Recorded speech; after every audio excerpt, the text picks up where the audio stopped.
نبی کریم صلی اللہ علیہ وآلہ وسلم نے فرمایا، 7 ہلاک کرنے والی چیزوں سے بچنا۔ حضور صلی اللہ علیہ وآلہ وسلم نے فرمایا، اللہ تعالیٰ کے ساتھ شریک نہ کرنا، ہلاک ہو جاؤ گے۔ دوسرا، نبی پاک صلی اللہ علیہ وآلہ وسلم نے فرمایا، جادو نہ کرنا، ہلاک ہو جاؤ گے۔ تیسرے نمبر پر نبی پاک صلی اللہ علیہ وآلہ وسلم نے فرمایا، جس شخص کے قتل کو اللہ تعالیٰ نے حرام قرار دیا ہے، اس سے قتل نہ کرنا، ہلاک ہو جاؤ گے۔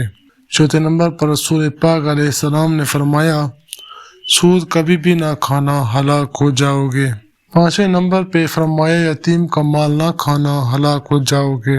اور پھر چھٹے نمبر پر نبی پاک علیہ السلام نے فرمایا، کفر سے جہاد ہو رہا ہو تو کبھی پیٹھ پھیر کے نہ بھاگنا، ہلاک ہو جاؤ گے۔ اور ساتویں نمبر پر اللہ کے رسول صلی اللہ علیہ وآلہ وسلم نے فرمایا، بے قصور اور بے گناہ عورت پر تہمت نہ لگانا، ہلاک ہو جاؤ گے۔